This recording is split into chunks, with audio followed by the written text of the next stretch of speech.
You are watching Shadowen, where the stories are real, and the fear is too. I don't even know how to introduce this. This thing, this next account, titled The Curio Shop Eye, is just... It's one of those where you think the narrator is going insane, but maybe they're just seeing the reality we're all pretending isn't there. I mean, holy crap. This was like 2 years ago, right? I was driving back east from Colorado, basically across the whole freaking country, and I was running on fumes and lukewarm energy drinks. I had this splitting headache, dude. I think I missed my second dose of Excedrin, and everything just felt sharp and brittle. I had to stop in this super small town in Kentucky, or maybe West Virginia. I honestly don't remember the state line. It was getting dark, and I saw this place, Buster's Odds and Ends. It was just a shack, maybe 150 years old, listing to the left, covered in chipped white paint the color of old teeth. I wasn't even looking for anything. I just wanted to stretch my legs and find a bathroom that wasn't a porta potty next to a diesel pump. I went inside and the air was thick, like breathing dust and furniture polish. There was this old guy, Buster, I guess, wearing coveralls and drinking coffee out of a mug that probably hadn't been washed since 1998. I didn't buy anything except a $2 bottle of lukewarm water. I swear they marked it up just because they knew I was desperate. But as I was heading back to the door, I saw it. Tucked way back on a shelf, behind a stack of rusted military helmets and weird ceramic salt shakers shaped like chickens. It was this doll. Porcelain, maybe 18 inches tall, wearing this totally shredded, moth-eaten pink dress. It was one of those old, super realistic ones, but what immediately got me was the face. The porcelain was cracked across the bridge of the nose, but the eyes, they weren't matched.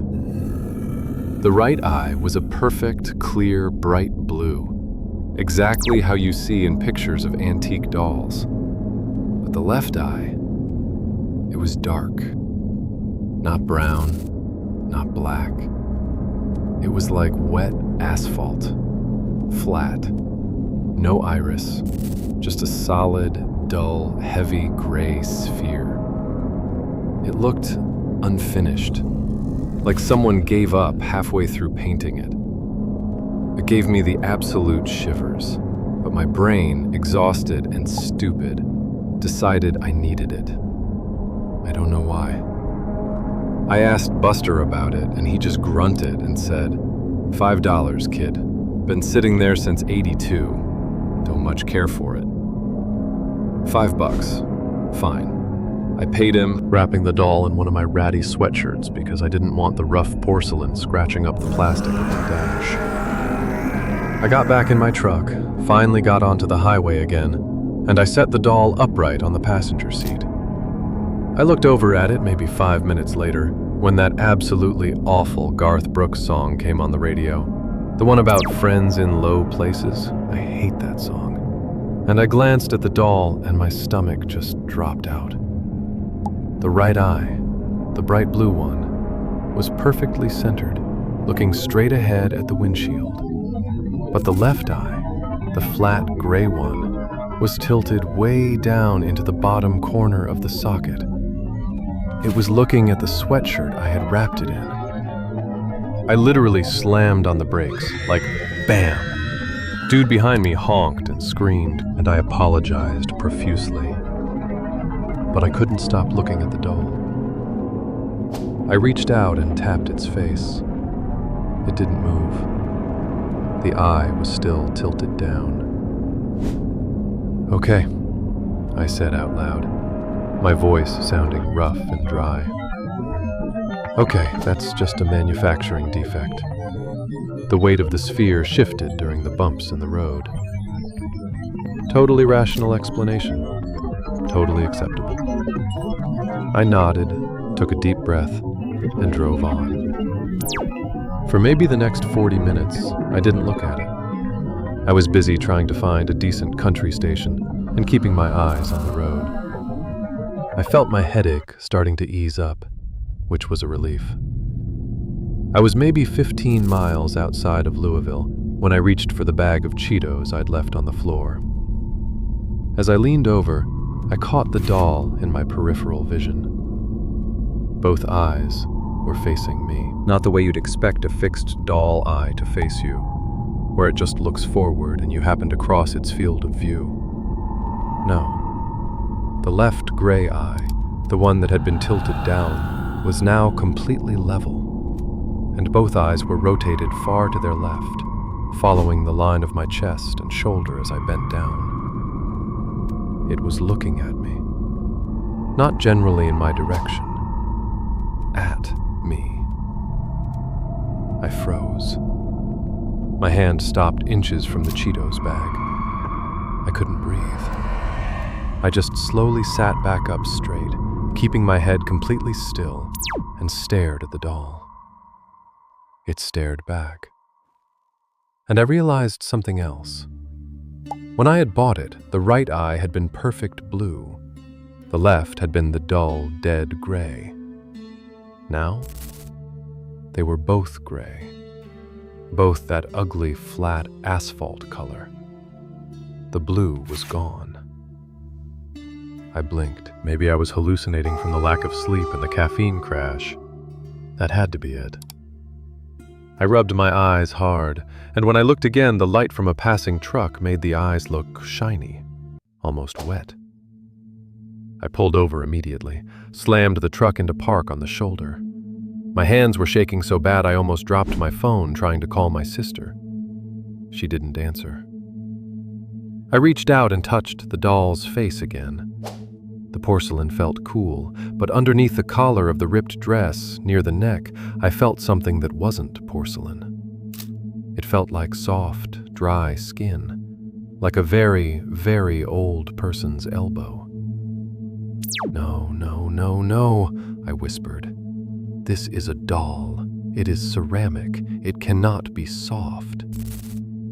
I grabbed the whole thing and threw it onto the floorboard, jamming it under the passenger seat with my foot, kicking it until I heard the light crack of the porcelain hitting the pedal.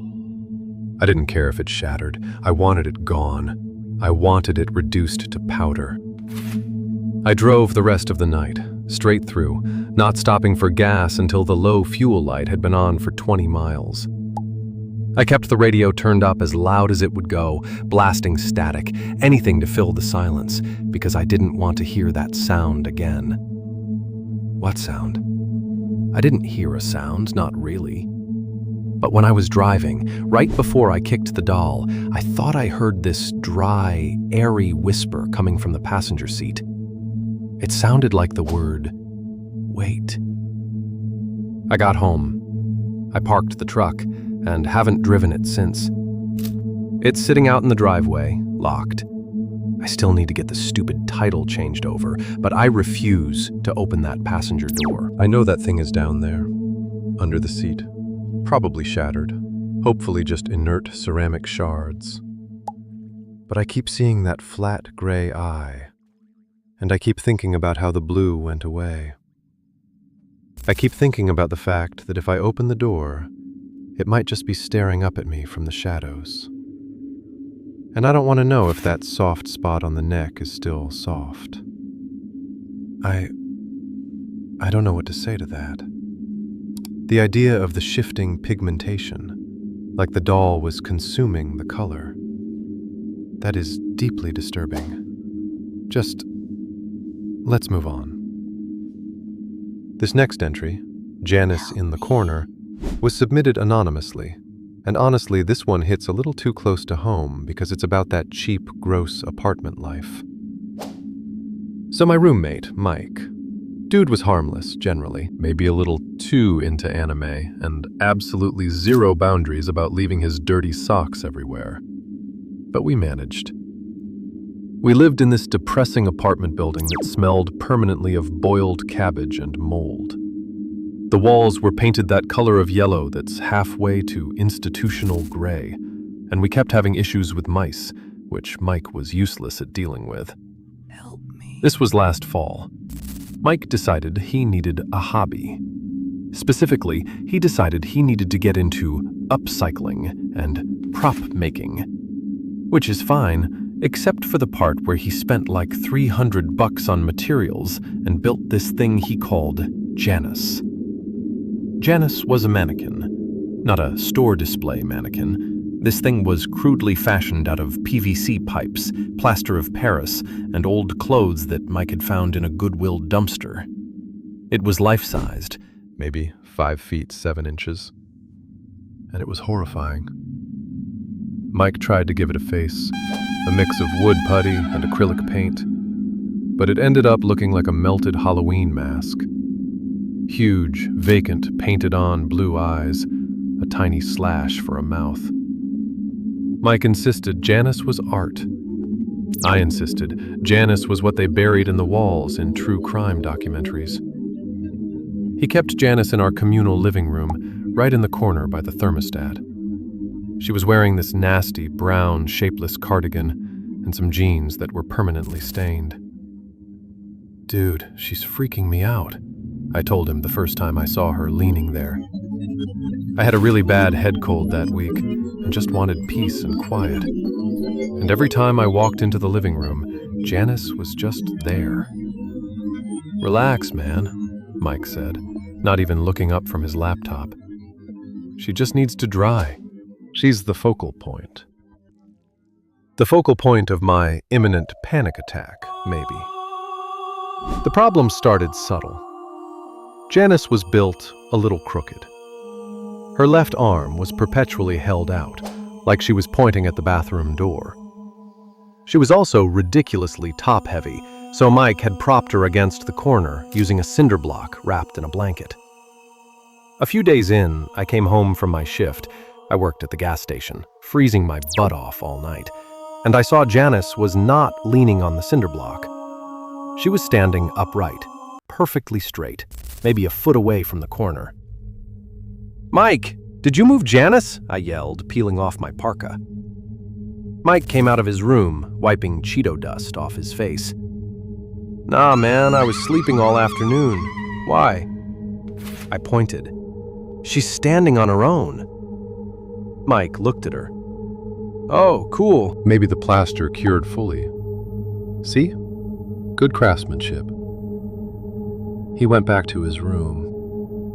I stood there, looking at Janice. She was facing the sofa, and the terrible painted smile looked wider than before. I felt this intense, irrational need to push her over, but I didn't. I just went to the kitchen and microwaved a pizza pocket, trying to ignore her presence. The next shift, I was totally distracted. I kept thinking about Janice. I was getting aggravated by the static on the cheap radio behind the counter, trying to calculate if I had enough money for a six-pack. But all I could visualize was that mannequin standing in our living room. When I got home around 3 a.m., the streetlights barely making it past our dingy window curtains, I saw her immediately. Janice was sitting on the sofa. Her legs were straight out, stiff. Her arms were resting on her knees, and her head was tilted slightly, looking directly at the spot on the wall where I usually sat. She was perfectly centered on the cushion. I stood in the doorway, my heart hammering against my ribs. Cold sweat instantly replacing the normal sweat from the drive. "Mike!"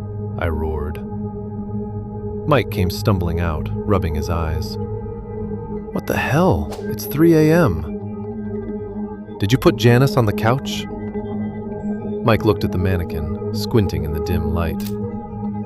"No, why would I? I'm not strong enough to move that thing easily. She weighs like 90 pounds.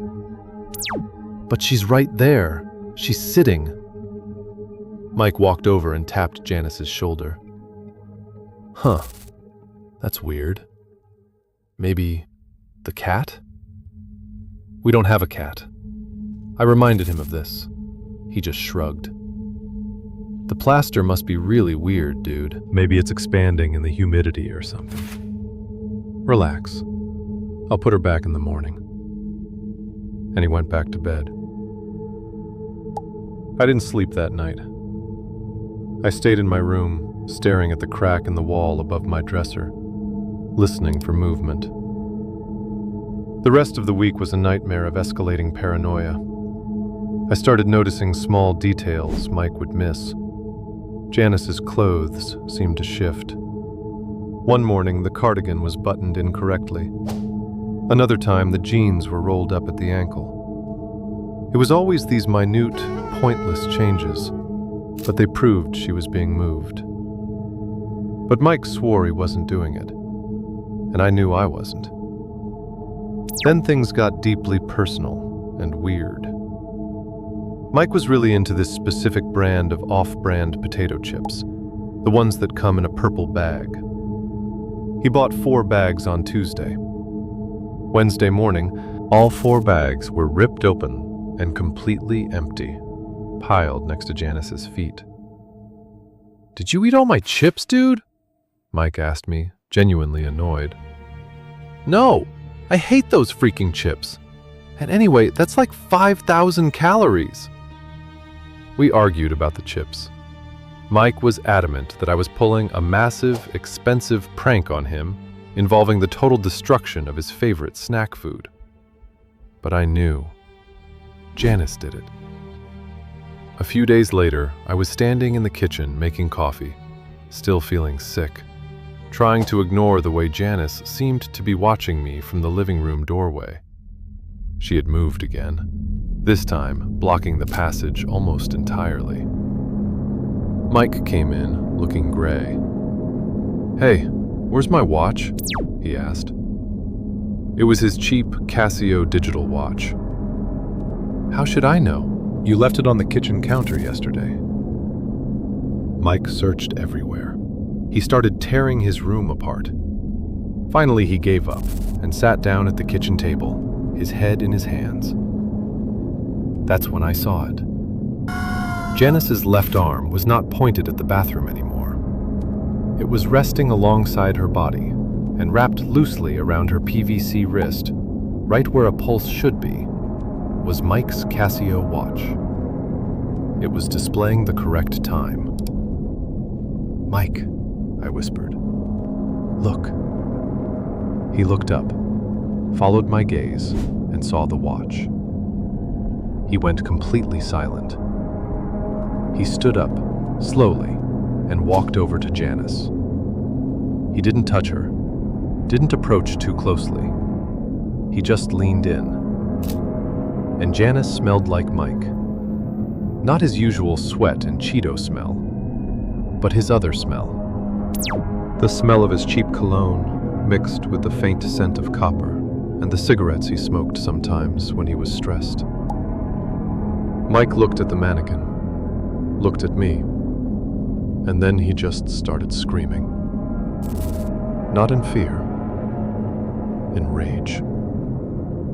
He grabbed Janice and started shaking her violently, screaming about how he hated this stupid hobby and how she was ruining his life. He slammed her back into the corner, and the plaster face hit the wall and shattered, exploding white dust everywhere. I thought that would be the end of it. The face was broken. The thing was inert. But when Mike backed away, breathing heavily, I looked at the broken face. The mouth had been a slash of red paint. Now, where the porcelain had cracked away, there was a black, pulpy hole. And from that hole, this deep, guttural laugh came out. It sounded exactly like Mike's laugh, but amplified, distorted, like it was echoing in a tunnel made of plastic. Mike stopped breathing. He backed out of the apartment and never came back. He didn't even pack his stuff. He just sent me a frantic text message 3 hours later saying, "Janice won, take the deposit." I moved out that day. I left everything. My clothes, my TV, the stupid deposit money. And I just walked away. I didn't even lock the door. I sometimes drive past that building now, late at night. The lights in our old apartment are always off, but you can always make out a dark, shapeless figure standing in the corner of the living room window, facing the street. I heard Mike changed his name and moved 3 states over, but I saw an update on an old Facebook group recently. Someone posted a picture of a street performer, a busker, standing completely still on a corner, wearing a dirty brown cardigan. The face was hidden by shadow, but the stance, that ridiculous, stiff, slightly tilted head. And the guy on the corner was wearing a Casio digital watch. I don't know if that was Mike, or if that was Janice. Maybe they just blended together. Maybe that's what happens when the mundane horror of a bad living situation and something totally inexplicable meets. You just lose your identity to the trauma. That's insane. Okay, we have time for one more tonight. This one, the $5 baby, is short, brutal, and just feels profoundly wrong. Let's try to get through this. I was traveling for work, which meant staying at a string of absolutely awful motels off the interstate. The kind where the towels feel like sandpaper, and you have to fight the manager for clean sheets. This was a place maybe 40 minutes south of Indianapolis. The sign outside had 3 burnt-out bulbs, and the parking lot was riddled with potholes. I got in late, maybe midnight. I was stressed out, my neck hurt, and I knew I had to be up by 5 a.m. for the meeting. The first thing I did after checking in was find the vending machine. I needed chips and a Diet Coke. The vending machine was outside, around the back of the second wing, near the dumpster enclosure. The enclosure was made of chain-link fence covered in ivy that was half dead. The neon sign above the motel office buzzed so loud back here, it sounded like a trapped wasp was screaming. I got my chips, a bag of Lay's, which cost $2.50, absolute highway robbery, and turned to walk back to my room when I noticed something leaning against the dumpster enclosure.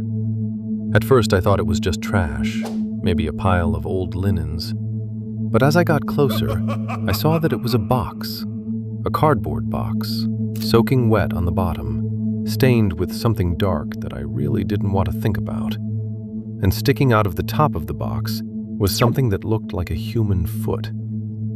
My heart immediately started pounding. I dropped the bag of chips. I froze, trying to process if I was witnessing a homicide scene or just some awful medical waste. I edged closer, flashlight on my phone aimed at the foot. It wasn't a human foot. It was a doll's foot, a baby doll. I went up to the box and looked down. Inside, sitting upright like it had been carefully placed there, was a baby doll, not a cheap plastic one.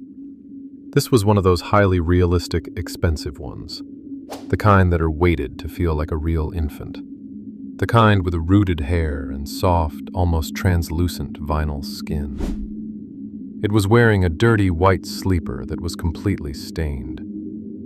It looked horribly real. Life-size, maybe a 7-pound baby. Its eyes were open, a sort of milky blue, staring up at the buzzing neon sign. My first thought was, someone threw away a perfectly good doll. My second thought was, no one throws away a doll like this unless there's something desperately wrong with it. I crouched down, fighting the urge to vomit because the smell of the dumpster was overwhelming. I reached in, not touching the vinyl skin directly, but grabbing the fabric of the sleeper around the chest and pulled it out. It was heavy, seriously heavy. More than 7 pounds, I swear. And as soon as I pulled it out, I was hit by something worse than the weight. It was warm. The doll was warm to the touch. Come play with me. Not slightly warmed by the ambient air. It felt like it had internal heat, radiating into my hands, like a living body. My mind immediately rejected this. It's plastic, it's vinyl, it's weighted with beads or sand. It cannot be warm. Maybe the dumpster acted like an incubator, retaining the heat from the engine exhaust or something? I don't know. But the logic felt like a thin sheet of paper, ripped instantly by a hurricane. I held it for maybe 3 seconds, just staring at its face. Its expression wasn't benign or cheerful. It was strained, like it was holding its breath or crying silently. And then I saw the mouth. It wasn't painted plastic. The mouth was slightly parted, and inside, just behind the lips, the gums were slightly recessed and looked wet. Not glossy, dry vinyl wet, but glistening, saliva wet. I screamed. Just a short, sharp, pathetic squeak. I tossed the doll back into the box. I didn't drop it. I threw it, as far as I could, into that dirty, dark box. I didn't look back. I didn't care about the chips I had dropped. I didn't care if I woke anyone up. I ran, full speed, back to my motel room. I locked the door, pushed the desk chair up against it, and spent the entire night sitting on the edge of the bed, staring at the phone, trying to decide if I should call the police or a priest. I kept rubbing my hands together, convinced I could still feel the residual, disturbing warmth of that vinyl baby doll. I left at 4 a.m., an hour before my alarm. I checked out, skipped the meeting entirely, and just drove. I never went back to that motel. And I still have no idea what that thing was, or why it was warm, or why its gums looked wet. All I know is that sometimes I get headaches now, really bad ones. And when they hit, I swear I can hear the faintest sound of a baby sighing right behind my ear. And that is where the terror of the $5 baby ends.